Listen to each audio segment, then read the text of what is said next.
My name is Tupac Shakur, and I attend Tamalpais High School, and I'm 17 years old.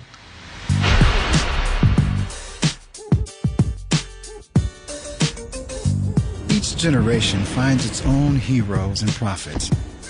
In 1996, one tattooed political poet, whose music and voice reached out to millions of people across the world, was silenced. The media portrayed him as a thug, focusing public attention more and more on his alleged crimes rather than his music. He spoke of poverty, injustice, equality, and the harsh realities of life. Was he just a reflection of the times, or someone who made a difference?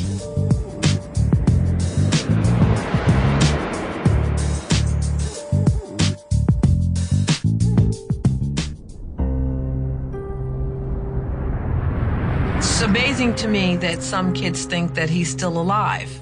It's almost funny to me, because he couldn't have been quiet this long. There'd been no way in the world he could be quiet this long. I think Tupac's alive as any one of us in the sense of I can still feel him. He is still alive. As far as I'm concerned, you know, we don't die, we multiply.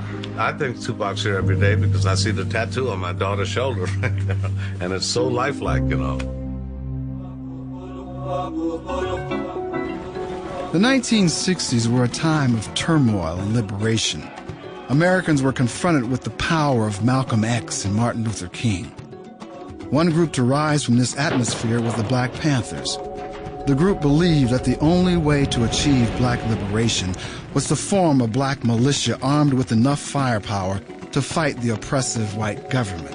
Afeni Shakur, Tupac's mother, was in the forefront of the Black Panther movement. My mother was a Black Panther, and she was really involved in the movement, you know, just black people bettering themselves and things like that. He was a soldier from here. You seen it was the upbringing. You seen Pac, he had the fire in his eye. You can't exempt this guy from his environment. His mother was a Panther Party operative. She was socially conscious. She guided her boy in the right direction. Huey Newton was in his 20s when he started the Panthers, who was a voracious reader.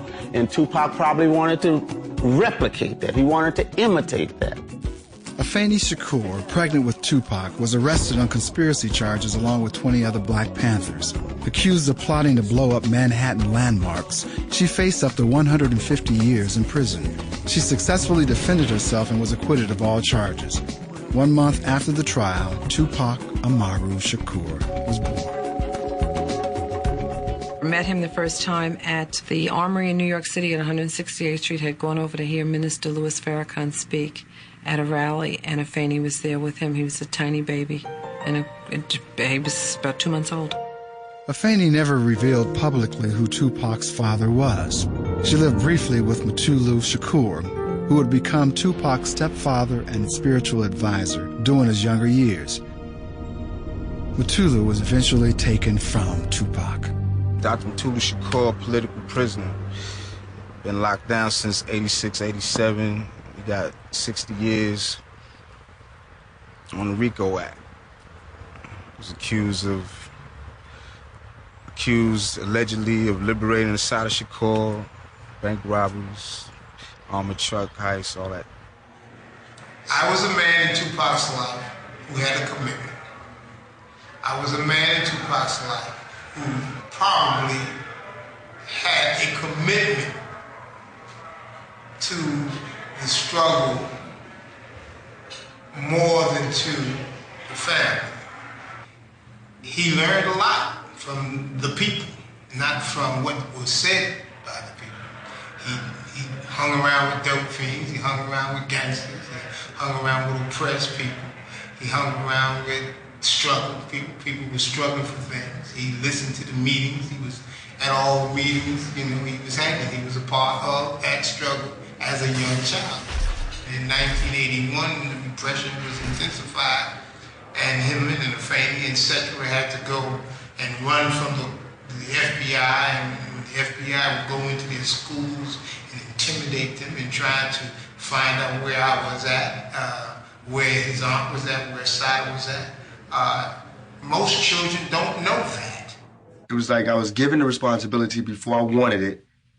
And so now I can't really differentiate what great responsibility is because I've had it for so long. Fanny and Pac are a lot alike, you know what I'm saying? They're very articulate, and she's a good person to learn things from. My mother taught me 3 things: respect, knowledge, search for knowledge. It's an eternal journey. That's like my haircut, the line, 360 degrees, find knowledge, always. And she taught me to not be quiet, to, if there's something on my mind, speak it.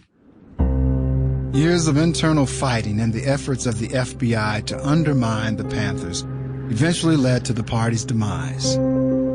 All the party members had a hard time right after the party was dissolved of getting into the workforce, and especially somebody like Afeni. You know, she ended up homeless on the streets of New York, of Boston. You know, she had a hard time. She ended up on drugs.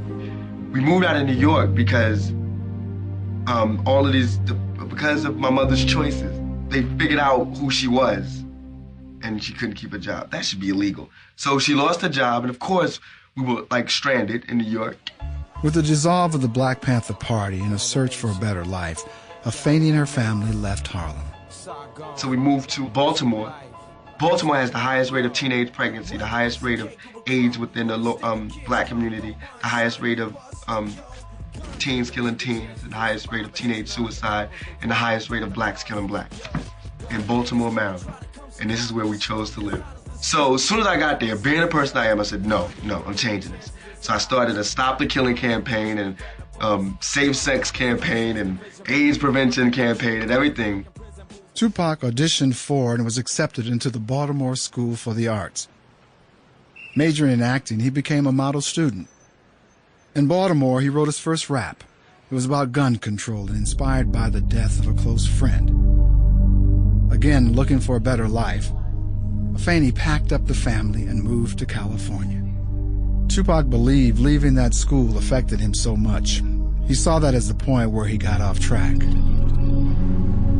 And I came to California to escape that violence that I escaped New York for. Then I went to Baltimore, escaped Baltimore for, came to California. Come to Marin City, I've seen already deaths. I mean, this lady slashed a man's throat because he spit on a kid. This is Door 1, Building 89. It's in Marin City in the jungle, the J-Town. This was kind of like the place we wrote a lot of the first songs. Okay. Come here, follow me with your camera. Because, first of all, he stayed in the living room. Because his sister had my son's room. Baby, this was Tupac's sister's room.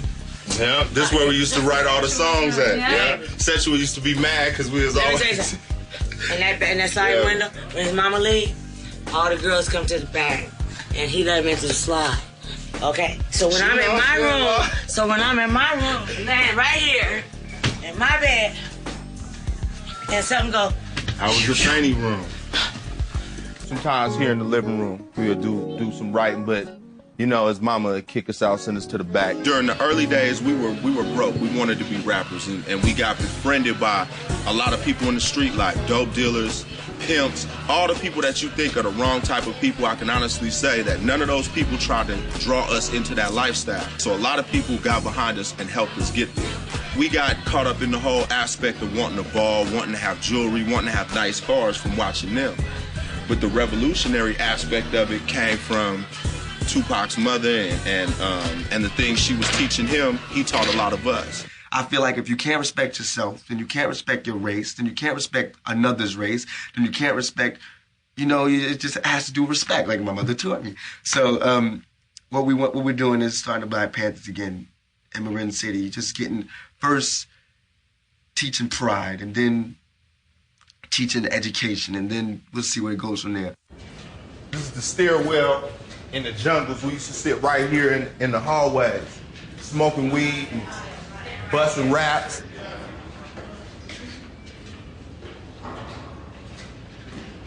In the garbage chute. That's where everybody used to write their raps at. Now we're gonna go up to the top. This is what I was talking about. Now, when you poor, right, and you broke, right, you sitting up here and smoking and shit, and you looking at all them rich people over there. That's Tiburon. That's the most expensive place in California to live. You right there around rich people all the time. That's like teasing you in your face if you start. That goes back to what I think the most important thing about rap music meant to the ghetto, man, to the streets, is that it's an opportunity. If there was no money and everything depended on your moral standards and the way that you behaved and the way that you treated people, we'd be millionaires, we'd be rich. But since it's not like that, then we're stone broke.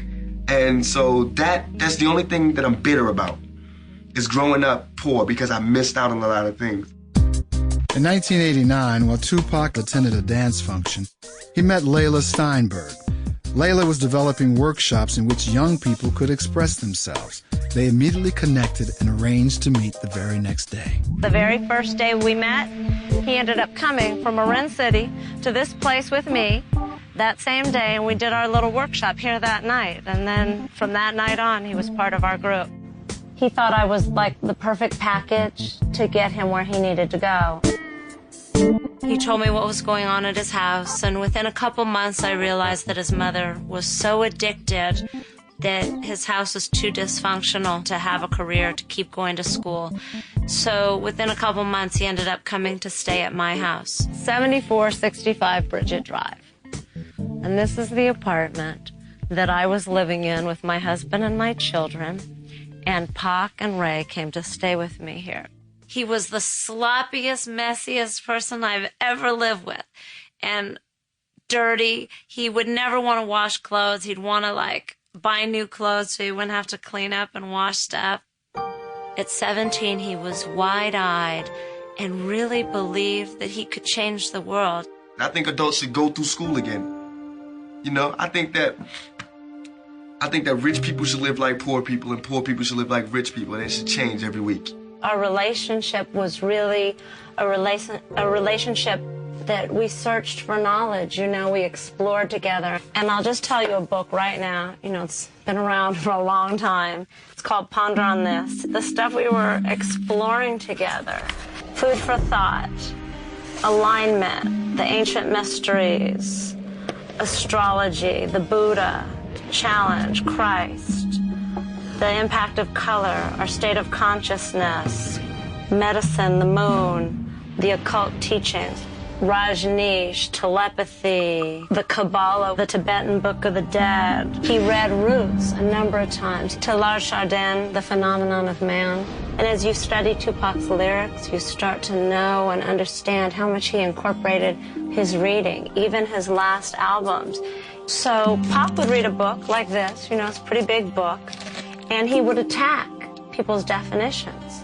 So what is cultural literacy, and who defines it? And is this white perspective, or is this multicultural perspective? There should be a drug class, there should be sex education, there should be a class on scams, there should be a class on religious cults, there should be a class on police brutality, there should be a class on apartheid, there should be a class on racism in America, there should be a class on why people are hungry, but they're not. Their class is on gym. This right here is the first hall that Tupac performed in, and it was the EC Craft Community Building. And Pac did this with Digital Underground, packed the place. I had talked to Atron and I wanted to get us a deal, and he said we had to make a video. We decided to have our own mini concert here on the grass so that we could show Atron how tight we were. And so all the kids in the building were our audience right here on the grass. And that was the stage behind the trees.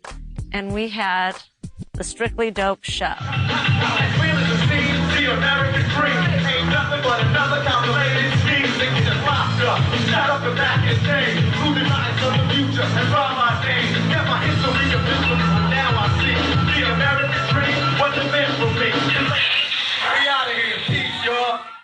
And this is where we made our tape that I sent to Atron that got Pac his deal.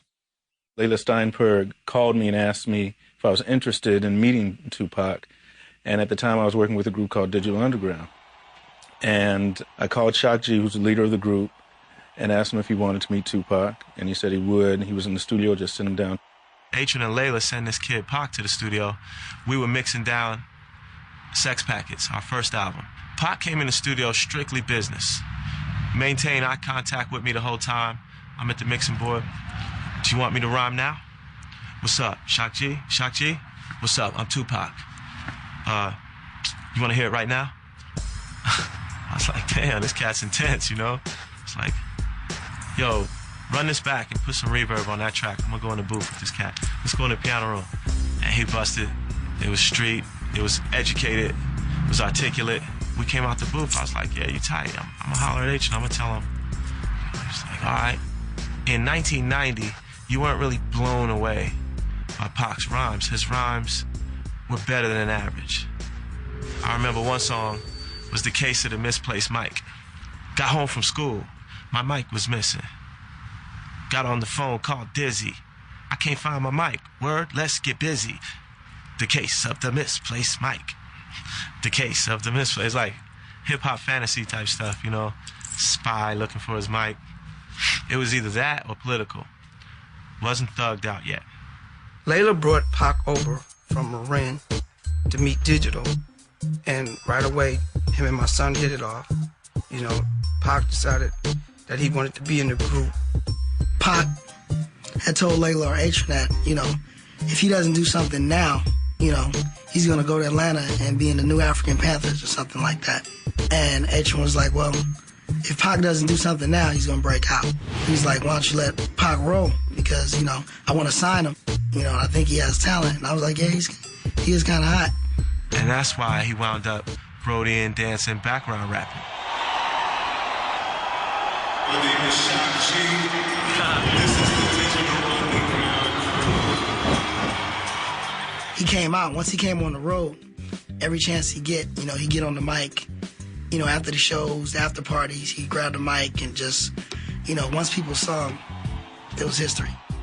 And as we got to know him, we started working him into the rhyming situations more and more as most we could, you know. We were on our second album at the time, EP release, and Dan Aykroyd wanted us to do this movie with him, Nothing But Trouble, and do the soundtrack.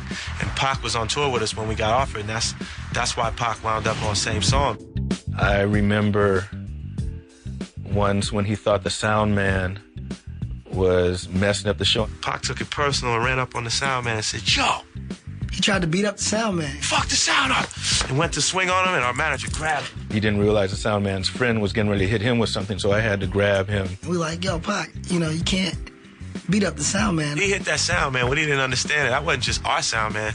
That was the sound man for the whole G Street tour. But he's crazy. You know how many times I fired Pac? Fuck that. You weren't supposed to sing right there. He's the singer. You're a rapper. You don't want him singing over your parts. Fuck that. I knew you was going to say it. We were losing the crowd right there. We had to do something.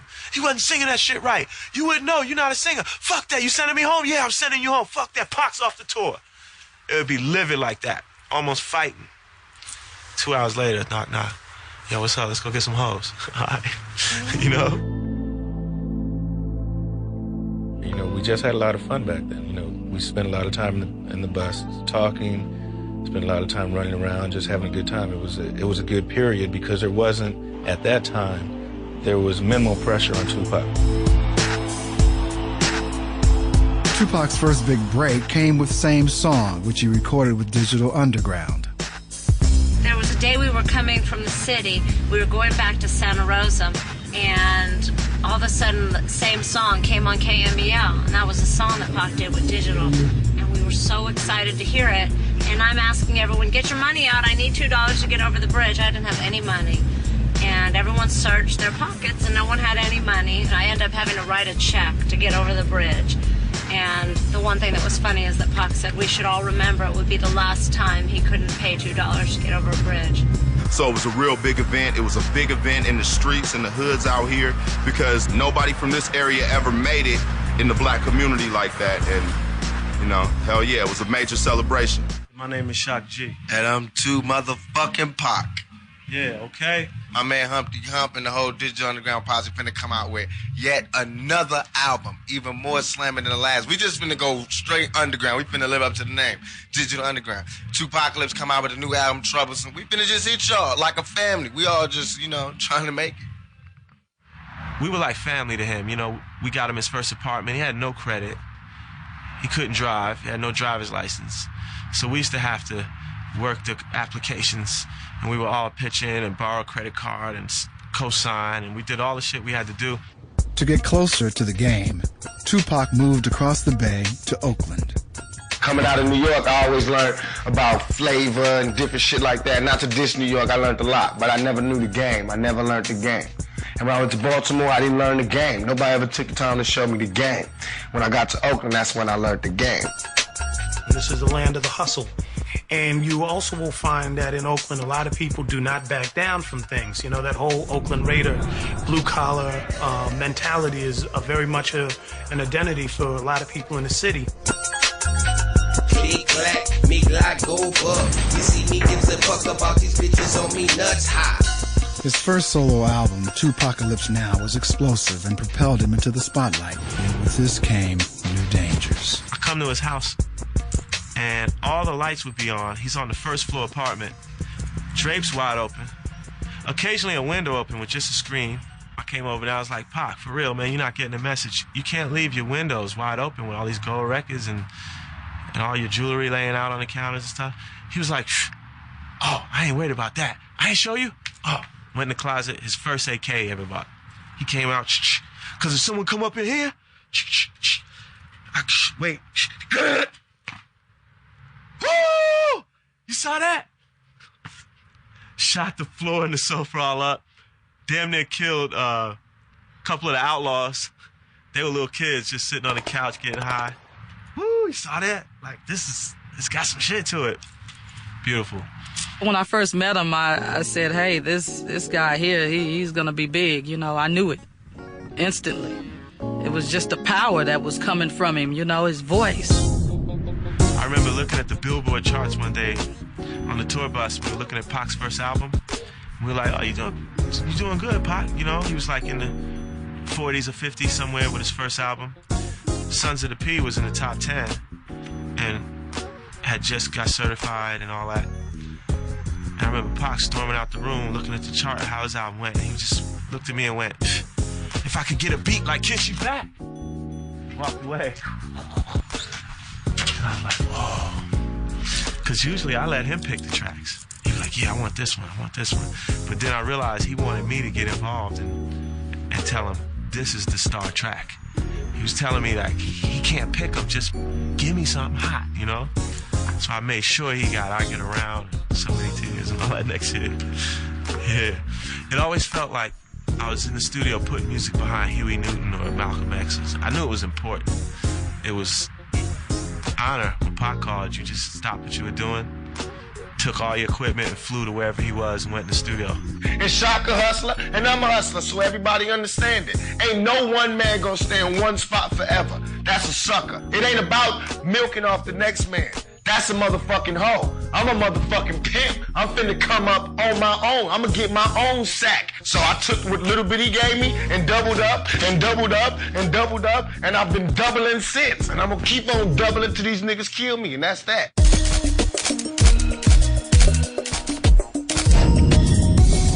The real tension in Tupac was about remaining true to the people who produced him, and that was where he got this keeping it real. He wanted to be the real nigga, and the real nigga was always in conflict with the other sides of his personality. And all this risk that niggas trying to make me go through, I'm gonna make them feel the fire like I got to feel the fire. And that's real, and anybody can't understand that, they don't understand the black thing. It's gonna stay black. I'm not finna act white just cause y'all want me to act white. I'ma buy Benz cause that's what niggas do. Right. You understand me? I'ma smoke weed cause that's what niggas do. I'ma pack a gat cause that's what niggas do. You understand me? I'ma get drunk cause that's what niggas do. You understand me? I'm not gonna change just cause motherfuckers got money. I mean, I knew it was all part of one person. It was all Pac, but he had two sides, the yin and yang, just like everybody. Because everybody got a good side, everybody got a bad side. Just Pac's was amped up a little bit more, you know what I'm saying?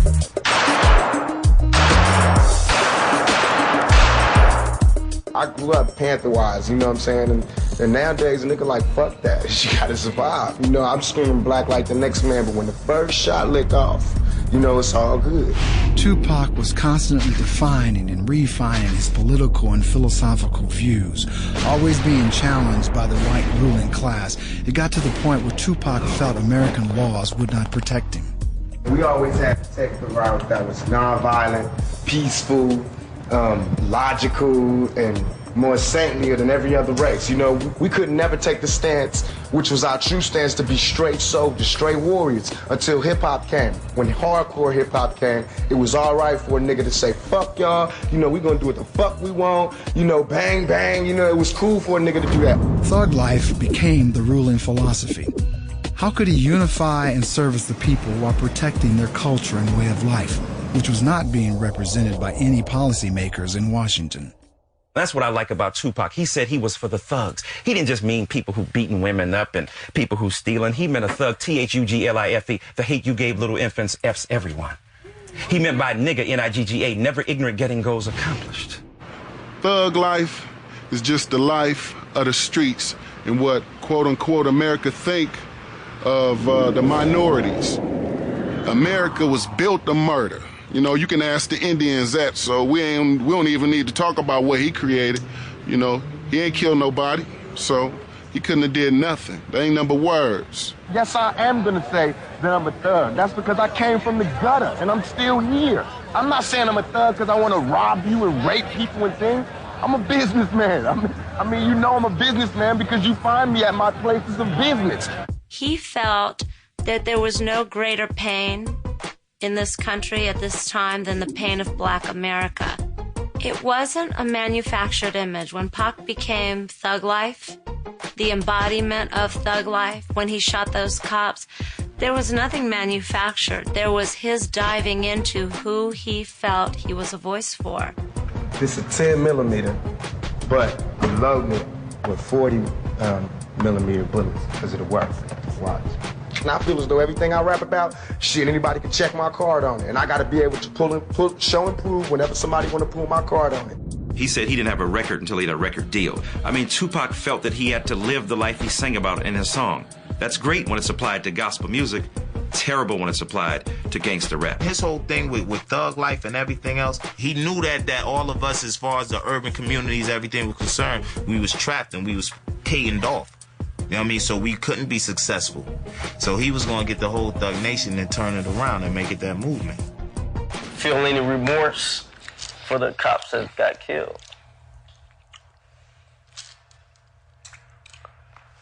Wait, I'm feeling my remorse. Wait, chill. Can you fart? No. I mean, I would if I could, but I can't. Because it wasn't no remorse for Latasha. It wasn't no remorse for Yusef Hawkins. And there wasn't no remorse when the motherfuckers kicked my ass. So they can all motherfucking die till they respect me as a motherfucking man. And every black man out there, they can all motherfucking die. And that's real. Until they do, more motherfuckers gonna die. As long as they got bullets, it's gonna be some justice around this motherfucker. Motherfuckers is scared to be theyself, dog. You know, and he was like, man, I'm myself, good or bad. What? Deal with it, motherfucker. I'm putting it right in your face. America, this is what you made me. Now deal with me. I feel as though the ghetto is the ghetto, you know, and I don't think like it ain't near ghetto I can't go to and kick it and come up in. I don't care if colors or not. And I didn't always think that, so I'm not being cocky. I was scared of LA to whereas I didn't know nothing about the gang thing. That's the only thing I was scared of, just ignorance, not knowing where not to go. But shit, I done been out here long enough, they can smoke me. I really don't care, it's all good, you know what I'm saying? Watts, this is Compton, you know what I'm saying? There's no place that I won't go, and I feel as though if you got love and you putting out real shit, you can do that. If you kicking that shit from your heart, you can go wherever your heart wants you to go.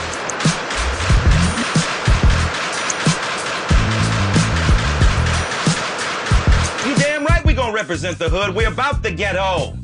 They're trying to come up. That's why they celebrating thug life, because thug life is what they know. And a thug spoke to them more than some preacher might have. I done try to tell y'all since I got out here, it's all about that thug life. And they think thug life is a rap group. Nuh-uh. No. Thug life is just some old deep shit that you can't sink your feet in. It's Richie Rich. It's my nigga Snoop Dogg. It's my nigga the Governor. It's my nigga Warren G. Everybody's on this motherfucker. On this Thug Life album, we got my nigga Spice One, Psych, Mac 10, Rated R. I got niggas from all over the hood, from all over the rap industry, and they all good. And it's all on this motherfucker because it's all about that thug life. It's all about niggas coming together and making papers of what we can do best. And that's game these motherfuckers. And that's straight check these white motherfuckers and put our motherfucking bid down. We been doing it. We do it every motherfucking day. The game is motherfucking free. But shit, we need to start making some money off of it. Let me show you. You know, rifle bullets go through vests. Yeah. By themselves, this can go through a vest, right? So by me having a hollow point on it, you know, a hollow point making it expand. It'll go through the vest and then expand. Yeah. You know, that's for niggas that be wearing vests like me. Now, I call this one for the police. If they ever come get me for some bullshit and I don't want to go to jail, which I don't, I got this phobia. I ain't going to jail. Not unless I want to. Not unless I did something. I'll go. But I ain't finna go for nothing, you know what I'm saying? So if they come for me, I'm putting a 90 rounder in. Come here, Chief Gates.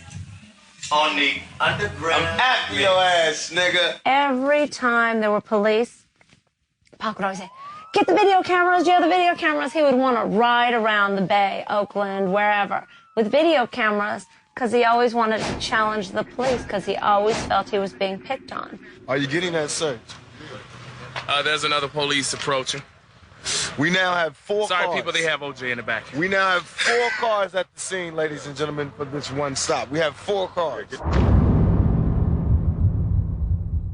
We heard a knock on the door, and I was like, oh, God, the cops are here again. So I go, and I open the door. I was like, yes, officer. He said, we've had more complaints. The music is too loud. And so I was like, I'm sorry, I apologize. I didn't want any problems. And here comes Pac over my shoulder, really sarcastic. Oh, what's up, officer? You have problems? The neighbors' rock music is just as loud. You don't give them shit. And I was looking at him like, please don't start any more problems. I keep having problems already, you know, ever since you got here. So he was like, well, officer, stay right there. Don't go. I want to change the volume and make sure that you think this is okay. So he runs over to the stereo and he puts NWA, Fuck the Police. And he turns the volume up just loud enough, but not too loud for the officer to stand at the door and listen. He was like, listen, you know, officer, let me know if this is too loud. Okay. Where else can a nigga pull right up to the camera and just be like, fuck all y'all? Yeah. Okay. In a relationship with the police that was strained, Tupac often found himself at odds with law enforcement. In Oakland, he was beaten by police officers who did not believe him when he stated that his name was Tupac Shakur. And in Atlanta, he shot 2 off-duty police officers in self-defense when he stopped to intervene in the harassment of a black motorist. During the trial, it was discovered that the arresting officers had been drinking and had initiated the incident. When the prosecution's own witness testified that the gun used to threaten Tupac had been seized in a drug bust and stolen from the evidence locker, criminal charges were dropped. The left upper side of the face and the upper head, and this whole side, he dead. As an artist of just 21, Tupac began to create an incredible amount of material, more than some create in a lifetime. Things were changing rapidly around him, and he wanted to capture it all. Something happened to him, he wanted to write about it right there on the spot. And then he'd write it. Man, how does it sound? And, you know, usually when you sing your raps, you kind of like saying your rhymes and saying it and kind of figure it out. Right after he wrote it, he would say it just as loud and passionate as if he was in the booth. And be sweating and spitting. And I'd be like, that's dope. You know what I'm saying? Pac's like, I gotta get this shit off my chest. Whether it comes out or not. That's why he has stacks of poetry. That was his vent. That was his air. That was his oxygen. No changes, revisions. He would just scrap it and do a new song. He just poured it out. It's more like a jazz improvisationalist. He came in there and said it, how he felt it. And he's gasping for air. He's got a joint in his hand. He's smoking weed and cigarettes and Newports all night. So he's missing words here and there. So the way he would do it was like a dotted line principle. When he would gasp for air and miss a line, on this track, maybe it caught that word. And on this track, so he would triple his vocals to make sure every word was said. You know, I get there about an hour or two earlier or whatever, and I just, have the track ready. He walks in, here's the beat. Give me a pen and pad, give me a pencil. Come on, give me a pencil. That's how he was. I know exactly what I want to do. That's how Pac was. Like, I know what I want to put on tape. Let's go for it. In one day, we would do about 4 to 5 cuts a day, depending on the flow, If Hennessy is, involved, though, it's a beautiful thing. Every other record that came out that Tupac did, I did high and drunk in the studio while they was making the beat, like laying the beat down, And that's why I be sounding hella sloppy, you know what I'm saying? But that song, it'd be like, fuck it. I feel as though, niggas drunk and high when they listening to it.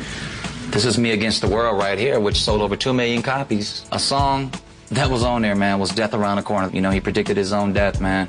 This is All Eyes on Me, which is like definitely a huge, huge classic album. You know what I mean? That's a big one. This is the cut How Do You Want It that I did, you know what I'm saying? Which is a big one. A huge, huge record. Thug Life. This is where we all started, though. Me, Tupac, Psych, Mo Preem, everybody, Rated R, everybody, man. We were doing our thing. This is like when I first met him. Thug Life. I was the music man, Pac was the lyric man. We were LA and Babyface all the way. Constantly writing, constantly working. From the studio straight to the set, out of town, straight to the commercial he had to film, straight back into the studio, straight to those cats' studio he promised he'd go by. Doesn't really want to go over there, but he knows how much it'll mean to them. Tupac Shakur was the hardest working man in hip-hop, hands down. His work proves that. Since he's died, more work's come out than before he was alive. Everybody be ready to go to sleep, Pac could still be working. Let's go. Smoking a blunt, it's just action. Let's go. We in. It's like we in the door now. Keep mashing, and success is not a faithful girlfriend. Biggie Smalls, when they were friends before they became mortal enemies, said he went over to Tupac's house one day, and he said he went to visit him. Tupac went to the bathroom and came back. He said the man had written 2 raps. All of the Biggie versus Pac heads. First of all, Biggie's gonna win hands down when you're talking flow. Strictly from a rhythm standpoint, Biggie is a swinger. He swings like a horn player over jazz. B-I-G-P-O, P-P-A, no info for the D-E-A. He put more emphasis on the He's just spelling his name. When people say Pac is the best rapper of all time, they don't just mean he's the best rapper. They just mean what he had to say was most potent, most relevant, and that he was the better human being. Tupac pulled from Martin Luther King, Malcolm X, all the good speakers. Even though you was a crack fiend, mama, you always was a black queen, mama. It's like pouring those words out because you mean it.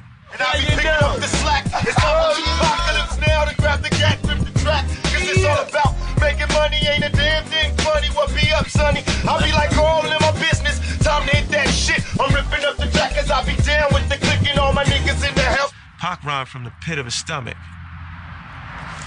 Humpty Hump and Slick Rick rhymed from the nasal palate. Nas rhymes from the back of his throat. Pac rhymed from the pit of his stomach. You know what I mean? He was singing it out. So if you listen to that, there wasn't many rappers doing that.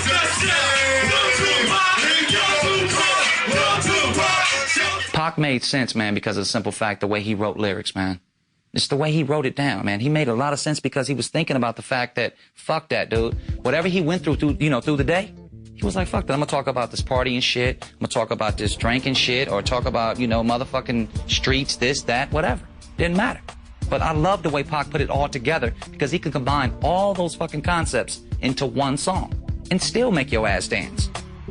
I can understand, everybody want to party, kick it, and get high and all of that shit, but I mean, there's real issues going on in the world. What made Tupac different is that he wasn't afraid to say it. I haven't seen nobody that was just ghetto-fied at the same time, articulate, and just be able to maneuver them words and vocabulary just expand to where you just be like, damn.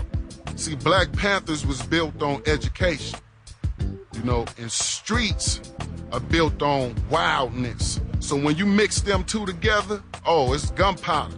So that's what he was. He was an educated nut. You feel me? I remember I was doing my vocals, Tretch walked in, pulled out a pistol, said it's his turn, he did his rap, he left, I left, Patchy did his shit, everybody laid it, 5 Deadly Venoms, it was all good, it shows niggas can't come together and do their thing. There was a kind of very powerful surge in him of wanting to express himself. So he would do favors for friends and appear on their albums, appear on their records. And he did this mostly because he realized that not long ago he didn't have a record contract. He was trying to get on, and he was still hungry, and he knew what it meant to be a hungry rapper. Working on a new project called One Nation. It's gonna be an East Coast, West Coast collaboration. He said he wanted to start this thug life thing, and I was like, yeah, I'm with that. And we was in the studio, we did the first Thug Life song, it was called Thug Life. And everything else was just like a dream.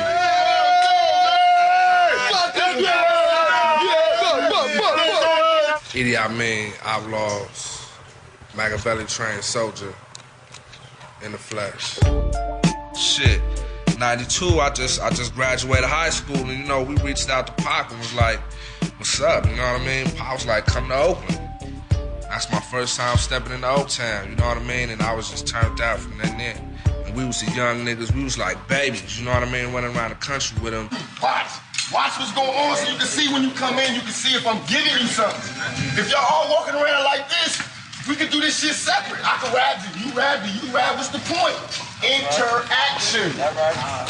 He was our general, we was a soldier, so we did work together, and it's always been like this, and it's always gonna stay like this. Shit, we only got 2 weeks to do this whole album. Complete it. Mix it down and everything. We don't have time or the luxury to spend all of this time doing one song. We don't have it. We gotta somehow find a way that we could double up on it. Cause I did my whole album, I know it ain't all of that, but I did my whole album like 3 songs a day.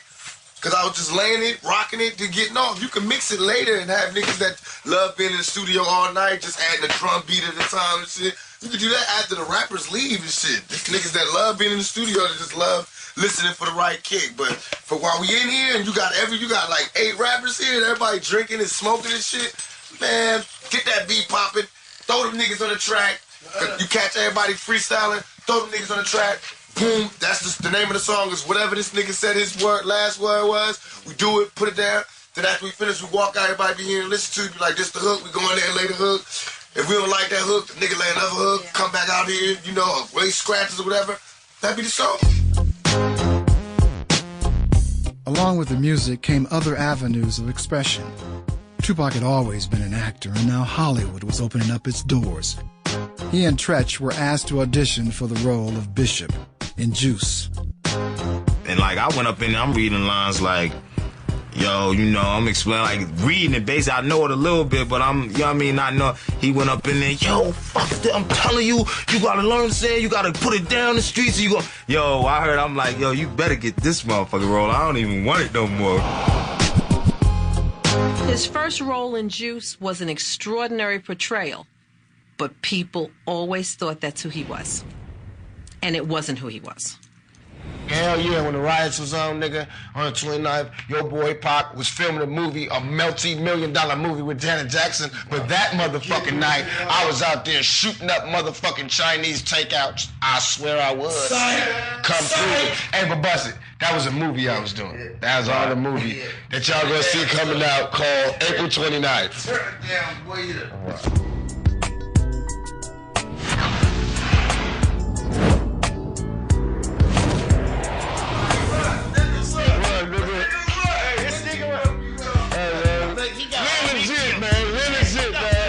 Pac was, man, enjoying what every man wants to enjoy. Every man, every woman. And that's called success. You know, when you get it, you got to enjoy it to the fullest. You're not promised tomorrow. So let me drive this nice fancy car. Let me sport this nice jewelry. Let me do this. Let me, have about, a couple of G's in my pocket. Pac did what he could for people to say, hey, come on, man. Come with me, man. I'm going to go do this rap thing. I'm going to go do this music thing. You want to roll with me? Roll with me. You want to fall off? Fall off. They either ended up in jail or ended up dead. One or the other. But he did what he could for his homies, though. he felt guilty about his success, which made him work even harder. And the guilt he felt was because he was reared in a household that taught him you are to be for the community, and even the material goods you have should be sacrificed for the larger political goals of black people in America, many of whom don't have what you have. This is a big question, and no one's been able to answer it, and this is staggering. How can Reagan live in the White House, which has a lot of rooms, and there'd be homelessness? And he's talking about helping homelessness. This is what I mean about practicality. All right, if there's someone homeless in Washington, D.C., if there's homelessness, and he has the White House, which has 1,000 rooms, why can't he take some of them people off the street and put them in his White House? Because he doesn't want to get dirty. The White House would be a little tainted. His various houses and places of residences, from his first apartment, were missions and flop houses for anybody that needed it, or somebody he saw any glimmer of hope in, you know? Yeah. With Tupac's new fame and fortune came other obstacles. How could he grow as a performer as the public watched his every move? The once poverty-stricken youth was now generating enormous amounts of money. Some of his friends noticed a change. From not having nothing to having the power and the allure of fame to a young, broke nigga from the ghetto, I mean, you couldn't imagine. One change for sure is that the stress increased, the need to make a hit increased. Pac changed as far as his attitude. He had gotten to the point to where he felt like he didn't really have to respect anybody, and that's where we got to clashing at, you know.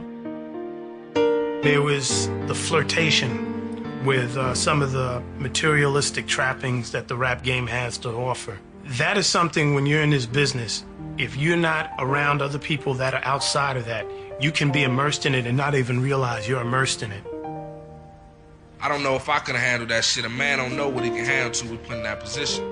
You know what I mean? Pac was younger. He was going through a lot of different shit. Motherfuckers trying to kill him, you know what I mean? Setting him up. Lawsuits, shit that's real crazy. This business, it's not for the weak and the timid. On one hand, niggas be tripping off niggas that ain't got shit. Then when a nigga get shit, they trip because you got shit. Yeah. You know what I'm saying? That shit is illegal. Illegal. Pac was rapping, acting, the niggas loved him, and he was a sex symbol. We had the women. So, because of that, you know, the haters came in flocks, droves, you know, in different forms, different variations, but, you know, yeah, niggas was hated on. That's how it is when you at the top. You hear it in the lyrics. You hear it in all the songs. Envy is a big key to him, and it's like, man, you know, envious people, jealous people couldn't stand the fact that he was doing his thing, you know what I mean?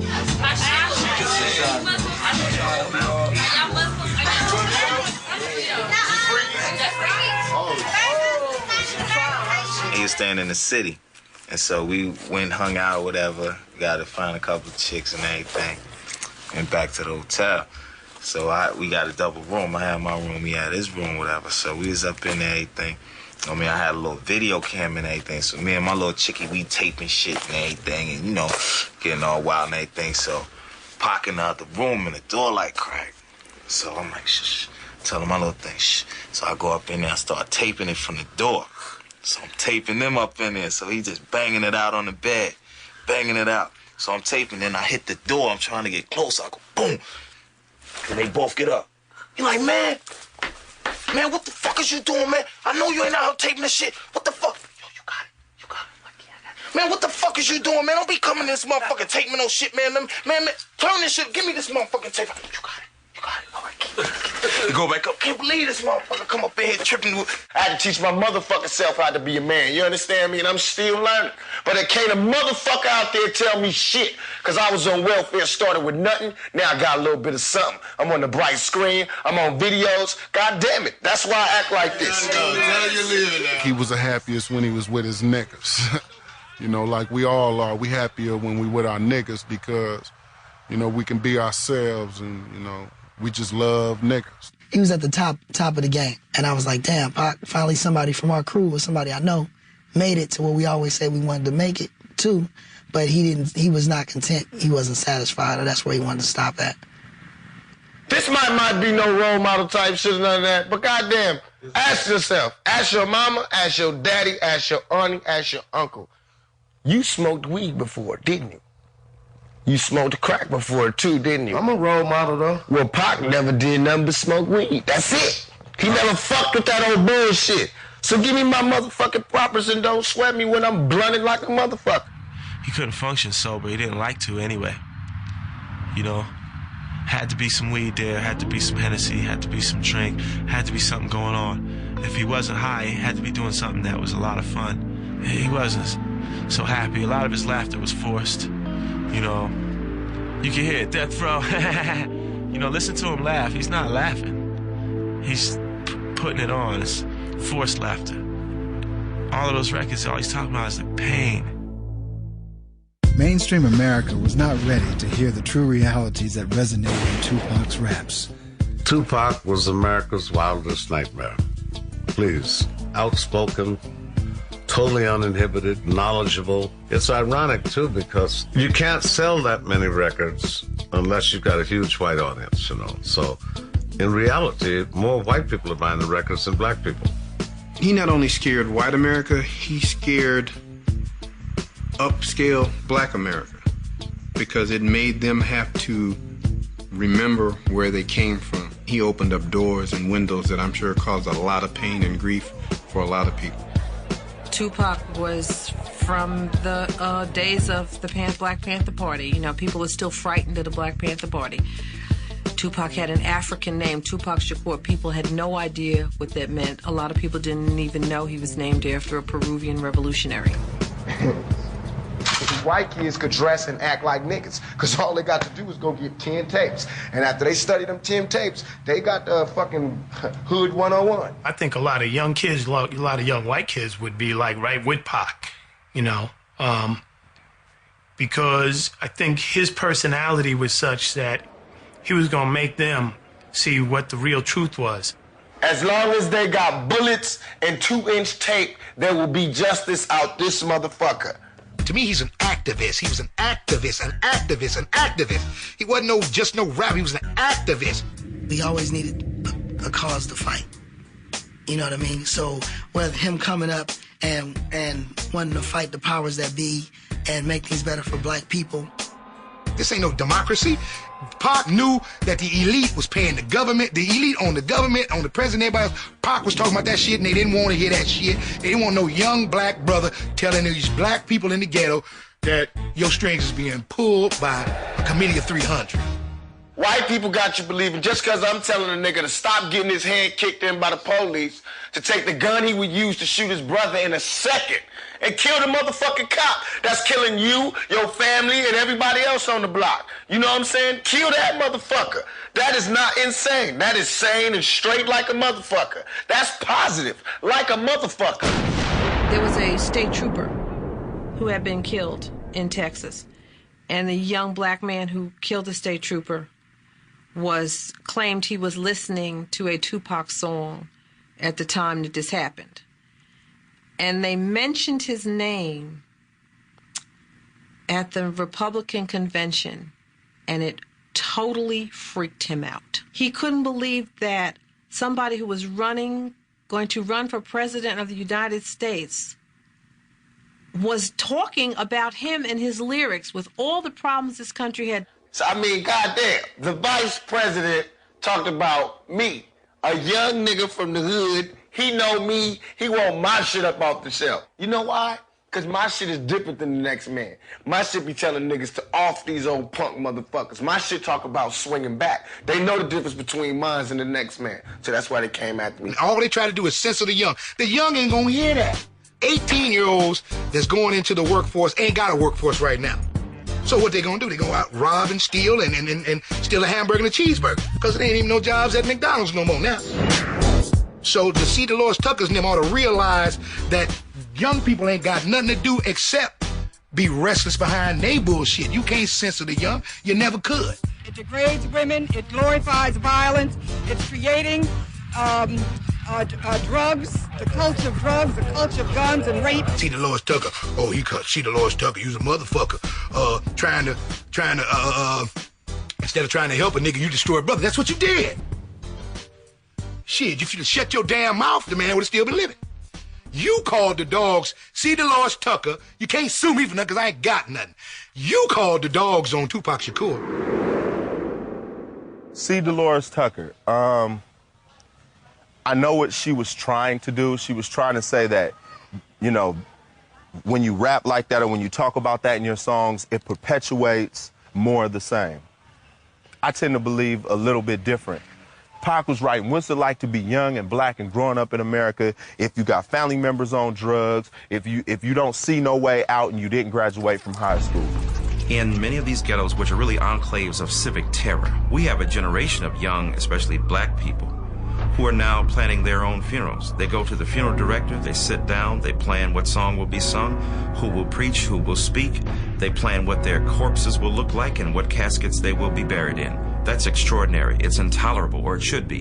And yet we tolerate that in America. And that's why Pac wanted to get into politics, so we can have a voice out there that's not just going to ride with whoever's out there just yes, we, and no, we going to be up there, we going to give you the other side of the story that you're not hearing. You can't survive out here by yourself. The police ain't nothing but a gang. The National Guard is a gang. The Army is a gang. We learn all our gang shit from the government. You know what I'm saying? We learn all this gun shit from the government. You know, they get somebody get a gun, the gov get a bigger gun. You know what I'm saying? How they gonna show us that thing we can't pick up? So I'm picking up.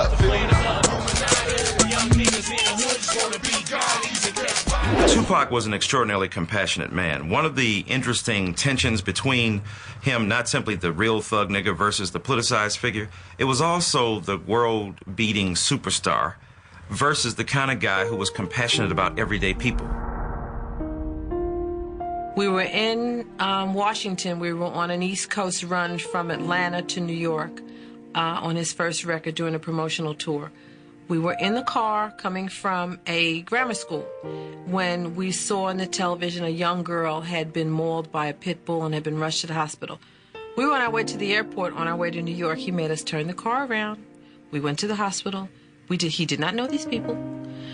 We met her parents in the waiting room, her mother, and he told them he just came to lend his support. But there was no press around that. No one said anything about it.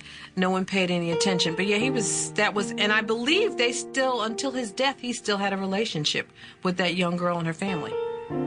There were charitable things that he was interested in, primarily education for kids, helping minority children, building self-confidence. He had a real affinity especially to children who had parents who were drug addicted or who had parents that were incarcerated.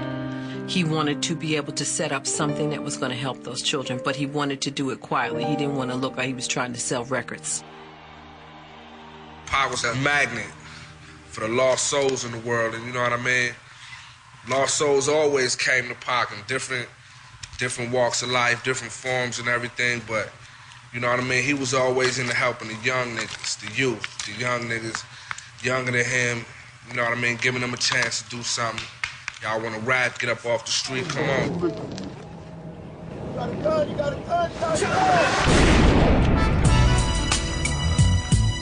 Yeah. I feel you. Imagine being a young cat in high school. You know, you got a record out, and it's a cool record, and then you got like the hottest rapper in the world telling you, like, he gonna do the video for you, and you going to school telling your friends that. I mean, people couldn't believe me. And then just working with him was like, I mean, it was just, it was a experience that even now I think about, like, man, why was I so blessed? Like, all my family came out here to L.A., he stayed out here, and, he had everything set out for us. And there's a lot of people from that video that's no longer here. So, like, I remember that day, and I remember just all those people that not here no more being there, and we were just all really happy. I worked with him in the studio, and he was just like, straight business. Get in there, do the job, we can kick it later. And as far as when we did the video, it was the same type of thing, He knew what he wanted, and he went after it. All right, do this, do that. Trust me, I got you. Man, I did it, and it was like, to date, one of my best videos. And it goes like this. My name Mac Mall, man. Hey, you know what house it was? Just chilling. Yeah, that's what we talking about. Over here in this area is like where we shot the video Ghetto Thing. You know, we had like big trucks all out here. You see, it's like a just regular neighborhood.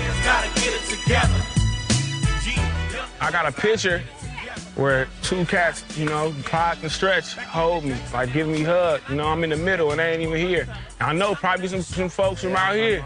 They're not even there. They're not even there no more. A lot of them dead in jail, man. Yeah. It's crazy. Can't get no 9 to 5, so on the streets he gotta strive and do what he gotta do to get his money up, so don't trip when you see him with the secular fire. In 1993, Tupac gave an interview in which he criticized the private lives of influential African Americans. Among those attacked was Quincy Jones. When I first saw the first attack that he made on the family, I said, okay, he's a loose cannon. I've known hundreds of those, or thousands of those.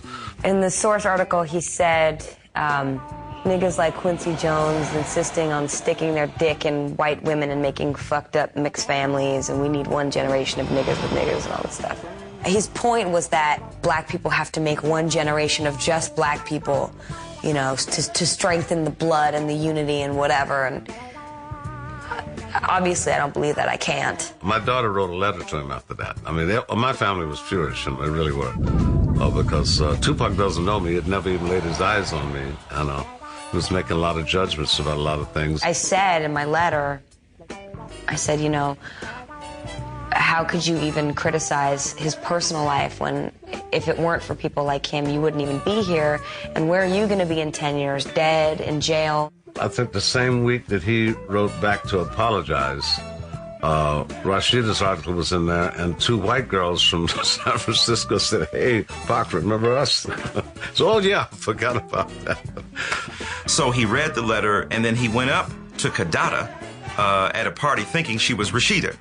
And how his relationship with Kadada started is because he kept following her around, trying to say, I want to respond to the letter that you got, and I didn't mean any harm. And finally, she's wondering, what the heck is he following around for? And it dawns on her that he's mistaken her for Rashida. And that's how their relationship actually began. I was dropping Rashida off at Jerry's, and at that time, I had heard that he was circling the field on Kadada now. You know, he had a thing for Kadada. And so Rashida went in, and she sat in the booth, and I was in the booth behind, and I leaned over the booth. It was probably a good thing that Tupac wasn't packing that night. Probably got blown away. And I went over the top of the booth and put my hands down on his shoulders like, Tupac! He turned green, you know. I said, I got to talk to you for a few. We need to kick it over here in the corner. And I took him over in the other side of that Jerry's, and we talked straight up, you know. I said, I understand where your head is, you know, but don't come at me like that, you know. We don't deserve it, and I don't think that's what you really mean. He grew to love Quincy and have a tremendous amount of respect for him, not just as who he is in the entertainment business, but who he is as a man and a father. Massively, heavily, why so many catastrophes? I've seen guys speak to women with this much respect, and I deplore that. My mother is just totally, I grew up, my mother raised me, so I have this much respect for women, and I fight often because of that, and it gives me a lot of friends. I mean, I get a lot of friends, but I get a lot of friends because I have respect for women, ultra respect for women. But then, like I was liking this girl in Tam, and I'm extra nice, you know, extra gentleman. I'm extra just like, oh, you're beautiful and you deserve the best. And she told me I was too nice. I couldn't believe it. It wouldn't work because I was too nice. That was the ultimate stab in the back. So I went through a week of just going, forget it, I'm just gonna be like them. Because they seem to get the girls, and they call girls the B word. Bitches ain't shit. We don't love them hoes, and it's like that. I feel as though it really ain't as big as everybody make it, you know? Even the females know it's bitches. Females don't even hang with females, you know what I'm saying? So why would they expect a nigga to understand something they don't understand? You know what I'm saying? That's one. Two is that these bitches is like boss. She out there handling her business. She ain't saying, why you call me bitch? She clowning, you know, and that's what you do. That's how you show and prove. But no nigga gonna fuck with her. If you call yourself a bitch, who can call you a bitch? He treated me with respect. He had no choice. I demand that from him and any other man or woman or whoever, you know. That's just me. No, I mean, you know, what he referred to women as is what the women that, a lot of them that he dealt with, you know. If that's how they were, that's what he addressed them as, you know. In my music, I do the same thing, you know. Sometimes I consider myself as a bitch because I can be a real bitch at times, you know. But I'm always a woman, stay a lady. He did keep your head up. He did Brenda's Got a Baby. So you know he had, you know, the side of caring. But at the same time, there are bitches and there are hoes out here. So what makes people think that you can only be one way? You know, he was just riding it straight down the middle. So you hoes, I talk about you hoes sometime, and you women that deserve to be put up to be a queen, I'm gonna talk about you sometime. So it was all gravy. He did what the hell he felt that he needed to do, and I was just keeping it on the common denominator. Niggas need to stop giving these bitches all the attention. That's why niggas is dying now. When these hoes get horny, niggas die.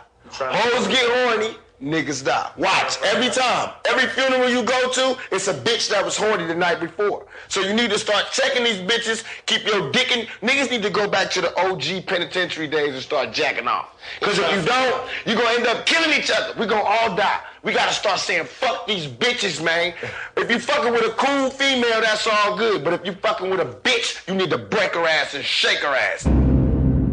Tupac, now at the top of his game, was about to go head-on with the legal system his mother fought 20 years earlier. Charges were brought against him and his entourage, accusing him of sodomy and rape. Truly absurd to think that anybody in the hip-hop game with mild celebrity status has to rape anybody. This woman supposedly sucked him off in a club a couple of nights. In a club, public club. Come on now. In the hotel. Late night, what you there for? Come on, man.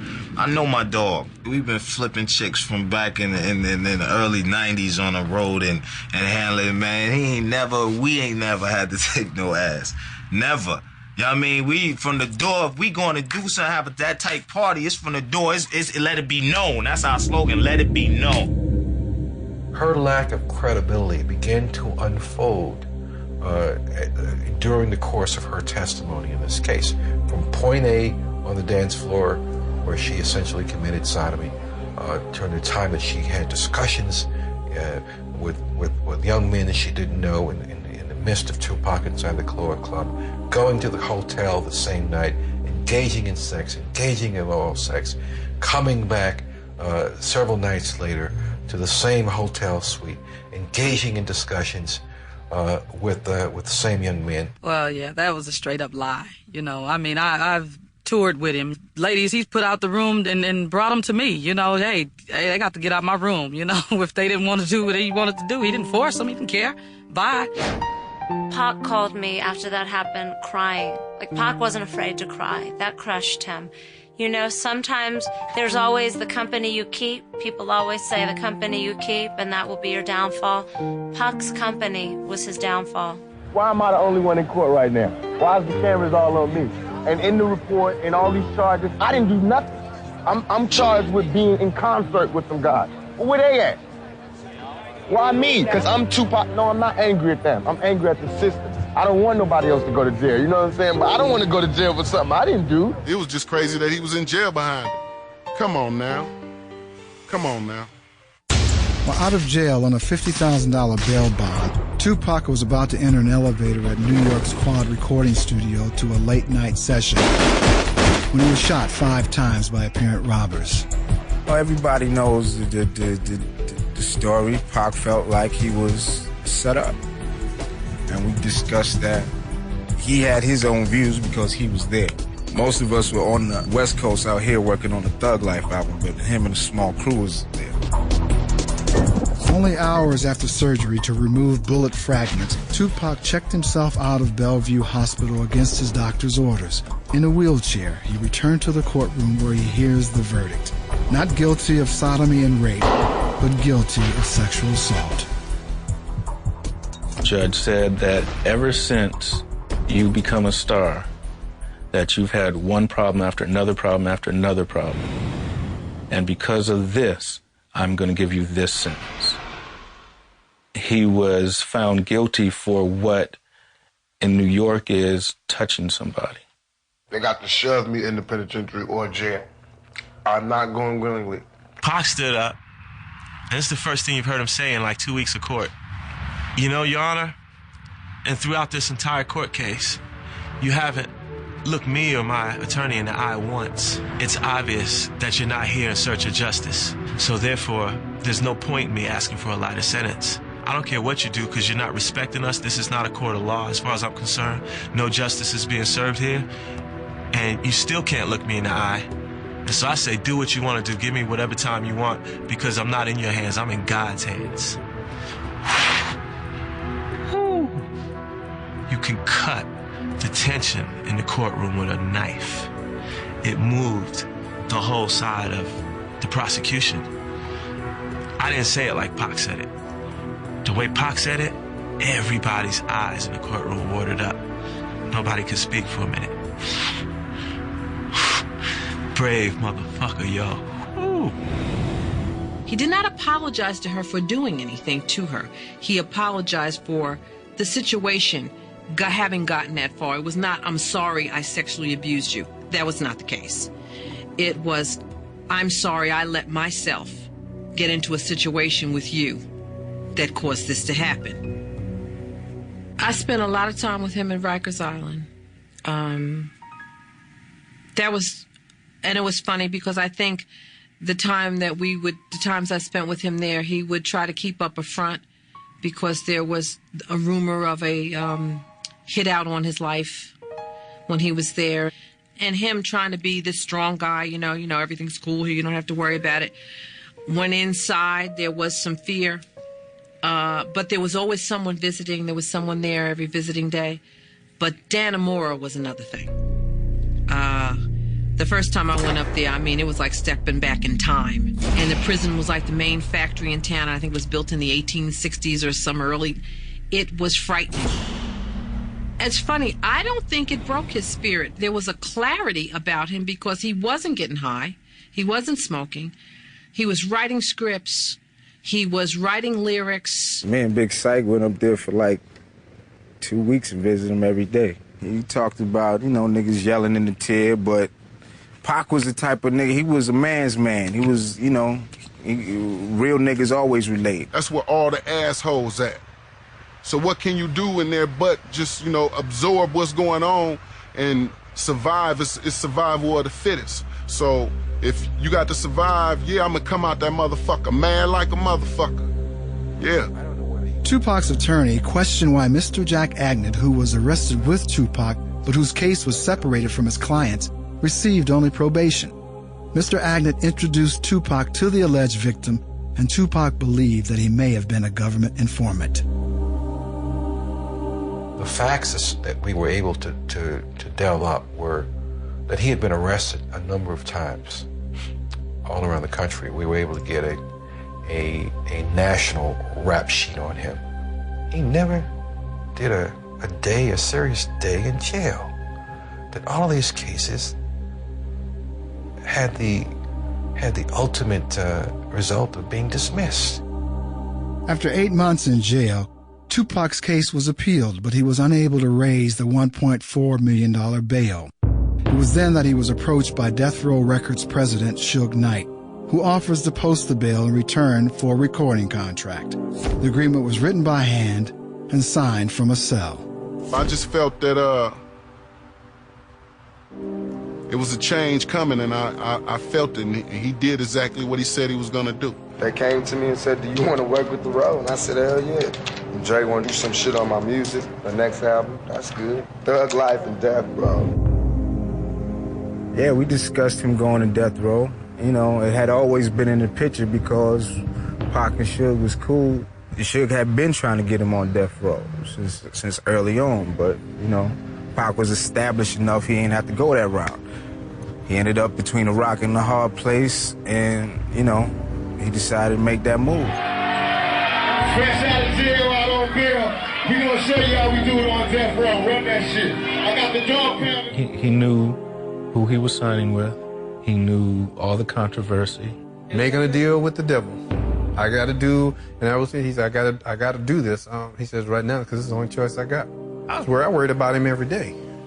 because he was my friend. I knew the reputation. Being in law enforcement, I knew various things that you see, that you hear, that you just know. You see what's being associated. You talk to other people that were in the music industry. I watched the fear of other people. Well, I don't talk about Suge, man. I don't even get into that little conversation. You can skip me with all them questions, man. Many of Tupac's friends questioned his decision to record with Death Row. Over the years, there'd been a lot of controversy surrounding the record label. You know, a lot of people want to say that he went down the wrong road. But when I just talked to him about it, he talked mainly about the music because that's where his heart was. Well, Pac bring a voice, you know what I'm saying? We just sit back and just kick it, basically. And when he came, he brought like a voice to Death Row. You know what I'm saying? He speaks what he feels, you know what I'm saying? His next album, All Eyes on Me, sold over 9 million copies, which is his most successful album to date. I never spoke to him after that. When he got out of prison, he was only out for 9 months, and people make it seem like he was with Death Row for years, but he was only with Death Row for 9 months of his life. This next song is dedicated to California.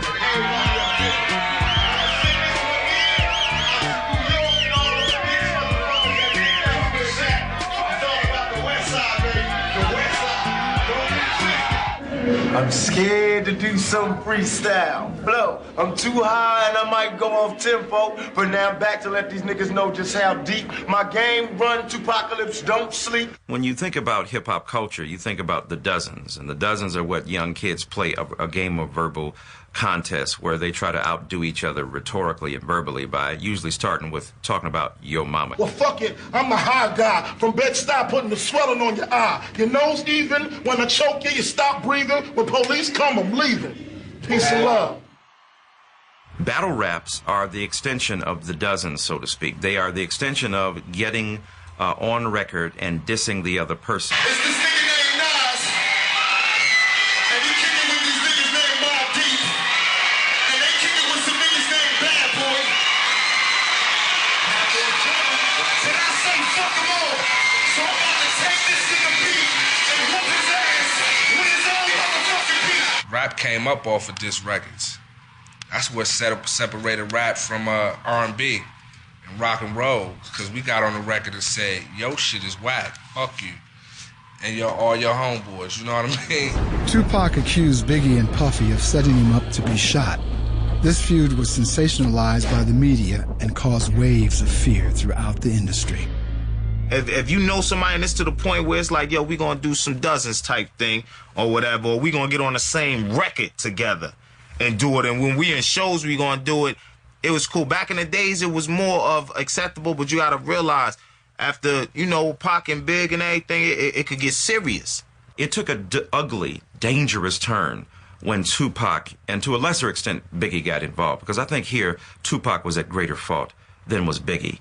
Biggie did make a song called Who Shot You after Tupac got shot that was taken as a direct affront to Tupac, but Tupac released perhaps the most bitter, vindictive, vengeful battle rap and diss song of all time, which is called Hit 'Em Up, where he begins to literally talk about having sex with Biggie's wife. So it was ingenious, and it was evil, and it was vicious, and it was powerful and compelling at the same time. We want to make sure we mash their ass like we did Biggie. See that nigga quiet as a fucking church mouse. Drop, hit him up, that nigga quiet as fuck. He ain't got shit to say.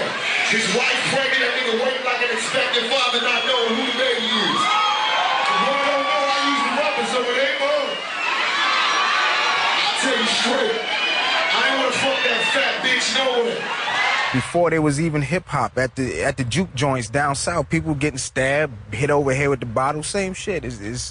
No matter what type of entertainment you in, you know, that's what happens. It's not just us. Pac's war wasn't against the East Coast because there's a lot of cats on the East Coast that got love for Pac. There was a lot of incidents that happened right prior to him getting out of jail. For example, the Source Awards, 15,000 people was booing us. Anybody from California was getting booed. The distinction between the real and the represented got blurred. And unfortunately for Tupac, keeping it real, being a real nigga, meant that you literally had to move from wax to the street. For the record, you know what I mean? Pac and Biggie ain't diving no rap shit, you know what I mean? Strictly street shit for all my niggas who know, you know what I mean? Wasn't no rap shit. Rap ain't killed Pac and Biggie, and when you say that, you kind of like spitting on their grave, you know what I mean? I remember his 21st birthday. He was doing Poetic Justice. He wanted a truck. He didn't have a driver's license. And Adrian Gregory went through so many changes to get him this truck and drive it up to him on the set. And how surprised he was that he made it to 21. And so often we talked about it, and I would tell him, you have got to stop this death thing, because it was like a twin. His body of work shows he could see something, you know? I know he knew. When I see that last picture of him taken in the car, and he's looking out the window, and there's absolutely no expression on his face, I knew. I just hope he wasn't afraid. I don't know, like he saw it coming. I mean, out of the songs that we, you know, out of a lot of songs that we did, you know, for him to talk about death, death, death, death. I mean, he would talk about it all the time. He always thought he was gonna die prematurely. He gave Layla, you know, a lot of the poetry books. He said, you know, when I'm dead and when I'm gone, you know what I'm saying, hold these and then let everybody know this side of me as well as whatever I've already exposed. And that's prophetic type shit, man. God let him know that he only had so much time to make an impact. He was a pre-thinker.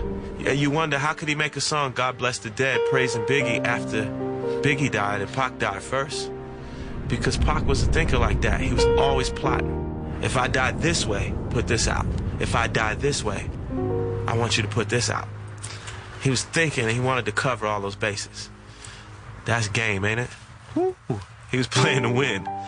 He had a plan E, much less a plan B. After attending a Tyson fight in Las Vegas, Tupac, who was sitting in the passenger seat of a black BMW, was shot multiple times. Miraculously, the driver of the car, Suge Knight, escaped serious injury. Kidada could have been sitting there right next to him, you know. He called her and told her that he would see her later on, because after the fight, they had a fight with the Crip, you know, and he didn't want to jeopardize her. So he must have felt something, too. I cried right then when I heard. You know, anybody who loved him is still affecting him right now, guaranteed. He was obviously with people that didn't love him. He was supposed to have been protected. Whenever you have anybody that goes down without a struggle, without defensive actions, responsive actions taken, I always question why. My first thought was like, but when he come out of this one, he really gonna think he's invincible. Tupac was admitted to University Medical Center, where he underwent surgery, including the removal of his right lung. I walked in the room to visit him, and he was trying to tell me something. That'd always be one of the mysteries in my life. I don't know what he was trying to tell me, but he was trying to tell me something. And he was shaking the whole bed. He was a warrior, you know, to the end. On September 13, 1996, after 6 days in critical condition, Tupac Amaru Shakur was pronounced dead. He was only 25.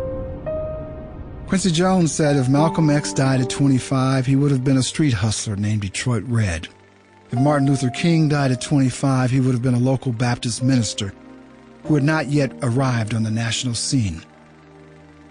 And if I would have died at 25, I would have been known as a trumpet player and struggling composer, just a sliver of my life potential. Pac was a prophet. He knew things that none of us seen yet. And Pac ain't never let me roll with him to pull no gun on no black man. Cause he's seen a lot of brothers going, a lot of sisters going, a lot of children going. Pac wasn't no gangster. I rolled with Pac. We came up together. Pac was a soldier.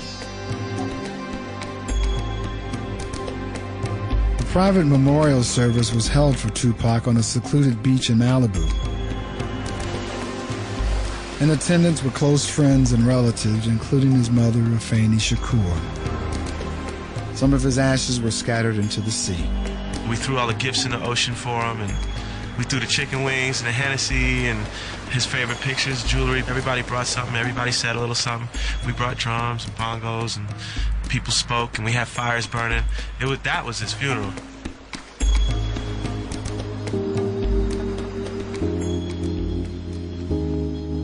You know, could we have done something different? Could we have said more? Could we have stood up to the forces? And all of us shoulder some of the responsibility. It just appalls me that nobody has been arrested for those two deaths. You know, and it's like a big cloud with a question mark on it. And you know somebody in Las Vegas and Los Angeles, or both, know exactly what happened. Just at the oddest time, I just miss him. Just miss being able to holler at him like, dude, you know, I'm going through this problem and shit. You know what I'm saying? It's like you're happy about having successful records with Tupac, producing him and all that, but at the same time, it's like he's not here to enjoy what you're enjoying, you know, while I'm alive. And however it went down, with them taking him away, he's still not gone. And still is going to be here for a long time to come. And even if music still wasn't coming from all the albums that's out now, we got enough to hold us over for centuries. Pac showed me just be yourself and be true to everything you believe in, and it'll come. Doesn't come on this album, it'll come on the next album. You know, no matter how bad it may get, just keep going, because you only fail when you give up. He gave me pride. You know, he gave me love. He gave me inspiration. I don't think he realized how great he was. You know, I don't think he fully realized how much people admired him, you know, and thought of him. I always wanted to make a book out of my life, like a fairy tale. Wow, raised by the Black Panthers and strung out. Posse up, we thugging y'all to the 90s. Peace to my nigga Kato.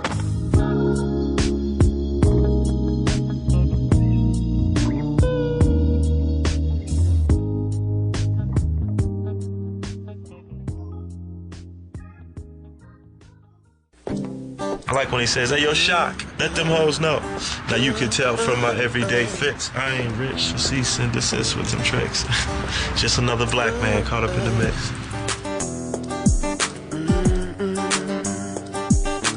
When I ride, he ride. When I get some ass, he gets some ass. When I get my drink on and my smoke on, he get his drink and his smoke on. And I hit so much harder in the left hand now, you just don't even know. I'm righty. It's like it done took over. Pac just up in there. Woo-hoo-hoo! Boy! Once again you find yourself a little lower. This picture of Tupac reminds me of him and the kind of look he would have in his eye if he was getting ready to pick up a girl at a club or so had seen somebody that caught his eye. You got to be strong, and even though you get tired. And if you look at this, though, you see memorabilia of, like, me and Pac right there, you know, all that, doing our thing. This was a sketch that was drawn of me and him. Who's on? You wonder how it all went wrong. And the sorrow. Here, I was just noticing, as I was looking for things to share with you, you know, this is Pac's house number. Sometimes I forget, you know, you can look at his last house number in LA. And sometimes I reach for the phone to call Pac. Like, I forget. You know, there'll be moments where I'll grab the phone, I'll have something I want to say, and I go to dial his number, and then I go, oh, I can't dial his number. You know what I'm saying? Have you ever had that happen when you lose someone? And even though you get tired. No time to pray to God, cause it's war when the squad hits. You wanted to be abusive, so I robbed him of his manhood. You should have learned how to use it for colored girls. He planted the seed. Now we're gonna blossom and bloom and, you know, do our thing and build some more trees and just build on to his legend. The walls will fall down. I was down in Jamaica. They said, the man lives here now. My man is right down the island. I said, don't take me to him. Love that brother, but I'm trying to write a book.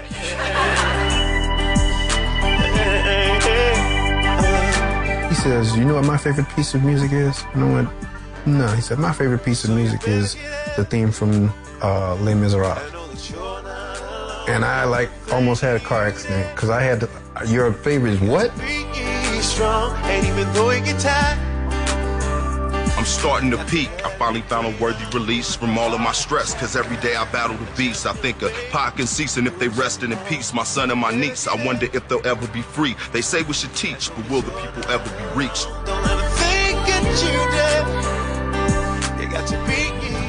He was musical, political, you know what I'm saying? A soldier, a teacher, and a brother all wrapped in one, man. Pac was my inspiration when he was here. You know what I mean? And he is when he's gone.